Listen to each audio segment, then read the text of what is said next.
Musk has discovered things that are completely and absolutely embarrassing. My name is Maria Salazar. I'm the chairman of the Western Hemisphere Committee, subcommittee here in the House Foreign Affairs Committee. And I am very distraught because some of the programs that we have been talking about come from the region that I represent. Many people in South Florida that come from those countries of origin, Guatemala, Venezuela, and Peru. So I understand, Mr. Ignatios, that you do not agree with the way that Elon Musk has conducted his investigation into USAID, but I do believe, coming from the world of television, that you are judged by the results, not by the process.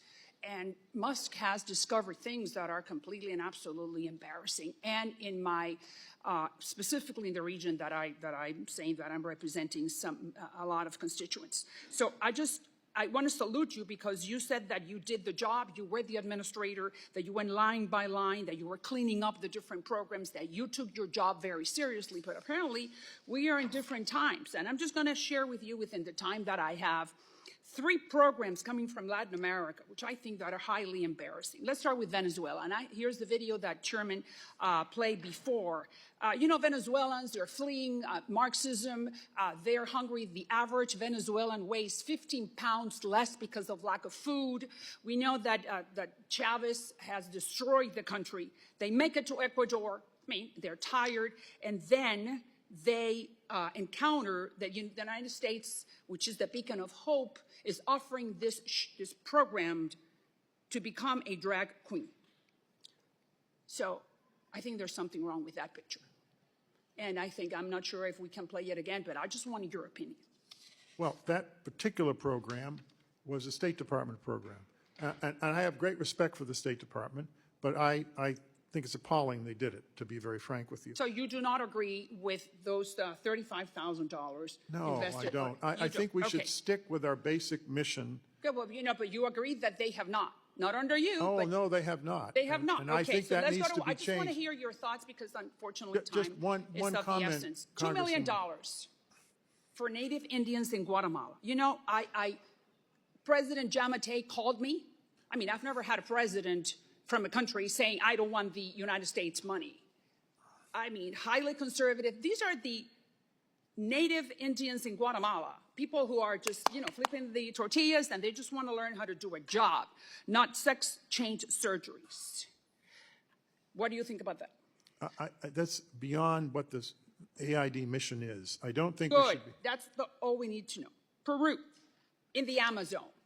This is the jungle. This is not Jeff Bezos' Amazon. This is like where people have harsh conditions. They need mosquito nets to fight malaria.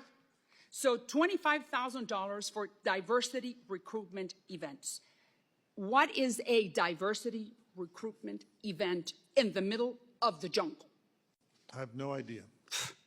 Congressman, just one comment. You can move aid to do what you want by hiring a development professional, a conservative, who knows how to manage a large, complex operation. Mark Green was such a person, under Trump. But then what happened between your time and this time?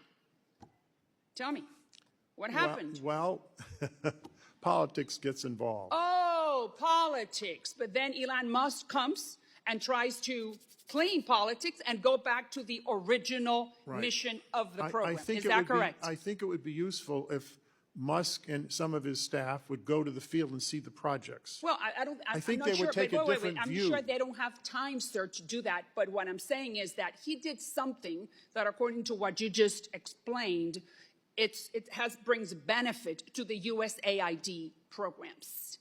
The USAID staff do what the political appointees tell them to do. Well, right? okay. They don't initiate these things. They don't. No. So that means that all these directives came from the White House. The White House, yes, and the State Department. So that, okay, but then the White House, the State Department responds to the White House. So you are telling me that under the Biden administration, the USAID lost its course, yes or no? I think AID needs to be more independent of the political wars in Washington. You just told me that the State Department is the one that directs that. Okay, and the State Department responds to the White House. That's correct. All right, so that means then that the White House gave the wrong directives to USAID. In my view. In your view. Good. Yes. Thank you. Well, that's all we needed to know. So now we have a new sheriff in town called Donald Trump, and then that guy brought another guy called Elon Musk to do the job, something that no one else has done before. So why do we need to criticize him? Because he doesn't know anything about development. He may be a genius at technology. He does not know anything about development. But wait. Development has nothing to do with what is the mission statement for USAID? Secure, prosper, and value American values. Either $2 million for the native Indians in Guatemala to change their sex surgeries has nothing to do with that. $15 billion was spent on humanitarian assistance in emergencies and refugee camps. There's particular skills you learn in doing that. I did that. I understand, I know but what that you're is. talking about what works. I'm talking about what does not work. Okay. Gentlelady's time Thank has you. expired. I appreciate, Chairman. Thank you, sir, for your time. I would also let you know, Ms. Salazar, that I've had numerous calls from ambassadors during the Biden administration who intend to provide us with the reprimands that they wrote against career employees who were undermining their work, doing these programs that they didn't want, but did them anyways, and the administration didn't care.